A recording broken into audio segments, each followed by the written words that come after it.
I was 18 years old when I got married. I belonged to a very conservative family, a Baloch family, where good daughters never say no to their parents. My father wanted me to get married, and all I said was, if that makes you happy, I will say yes. And of course, it was never a happy marriage.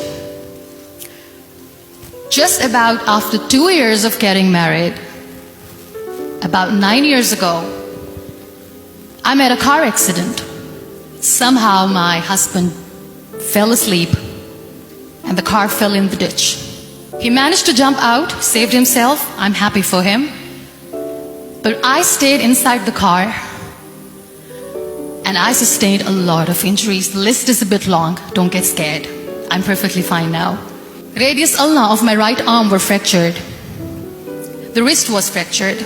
Shoulder bone and collarbone were fractured. My whole rib cage got fractured.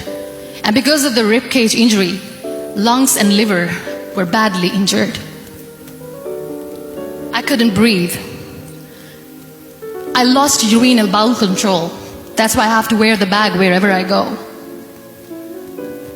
But that injury that changed me and my life completely as a person and my perception towards living my life was the spine injury. Many people came to rescue. They gave me CPR. They dragged me out of the car.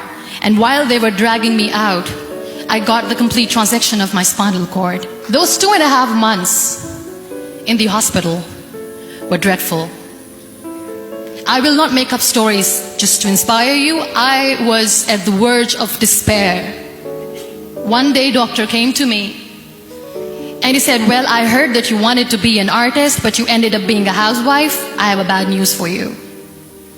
You won't be able to paint again because your wrist and your arm are so deformed, you won't be able to hold a pen again. And I stayed quiet. Next day, doctor came to me and said, your spine injury is so bad, you won't be able to walk again.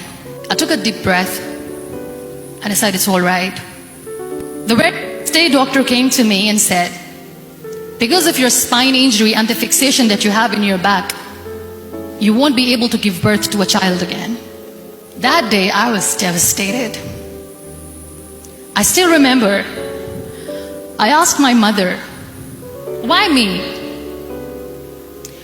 And that is where I started to question my existence. Why am I even alive? My mother said to me, this too shall pass. God has a greater plan for you. I don't know what it is, but He surely has. And in all that distress and grief, somehow or the other, those words were so magical that they kept me going. I was trying to put that smile on my face all the time, was hiding. It was so hard to hide the pain, which was there. But all I knew was that if I will give up, my mother and my brothers will give up too. I cannot see them crying with me. So what kept me going was, one day I asked my brothers, I know I have a deformed hand, but I'm tired of looking at these white walls in the hospital and wearing these white scrubs. I'm getting tired of this. I want to add more colors to my life. I want to do something. Bring me some colors. Bring me some small canvas. I want to paint. So the very first painting I made was on my deathbed, where I painted for the very first time. It was not just an art piece or just my passion. It was my therapy. What an amazing therapy it was. Without uttering a single word, I could paint my heart out. I could share my story. People used to come and say, what lovely painting. So much color. Nobody could see the grief in it. Only I could. And that day I decided that I'm going to live life for myself. I am not going to be that perfect person for someone. I am just going to take this moment and I will make it perfect for myself. And you know how it all began? That day I decided that I'm going to fight my fears. We all have fears. Fear of unknown, fear of known, fear of losing people, fear of losing health, money. We want to excel in career, we want to become famous, we want to get money. We are scared all the time. So I wrote down one by one all those fears, and I decided that I'm going to overcome these fears one at a time. You know what was my biggest fear? Divorce. I couldn't stand this word. I was trying to cling on to this person who didn't want me anymore, but I said no. I have to make it work. But the day I decided that this is nothing but my fear, I liberated myself by setting him free. And I made myself emotionally so strong that the day I got the news that he's getting married, I sent him a text that I'm so happy for you and I wish you all the best. And he knows that I pray for him today.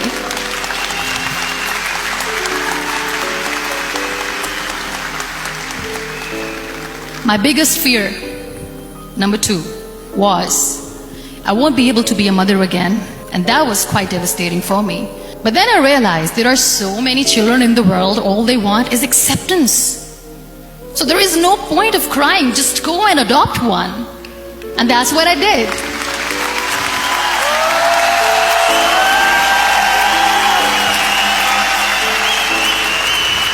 I gave my name in different organizations, different orphanages, and I waited patiently. 2 years later, I got this call from a very small city in Pakistan. I got a call and they said, "Are you Muniba Mazari? There is a baby boy and would you like to adopt?" And when I say yes, I could literally feel the labor pain. I said, yes, I am going to adopt him. I am coming to take him home.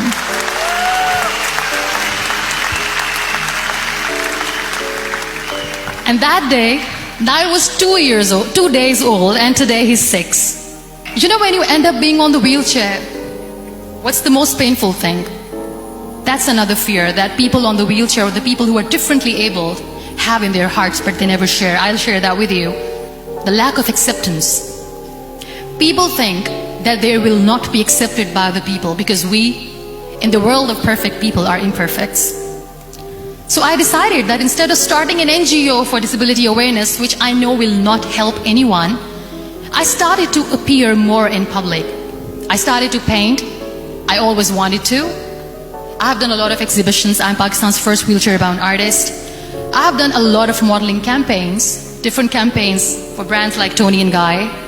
I decided that I'm going to join the national TV of Pakistan as an anchor person. I became the National Goodwill Ambassador for UN Women Pakistan, and now I speak for the rights of women, children. We talk about inclusion, diversity, gender equality, which is a must. I was featured in BBC 100 Women for 2015. I'm one of the Forbes 30 under 30 for 2016. We have this amazing fantasy about life. This is how things should work. This is my plan. It should go as per my plan.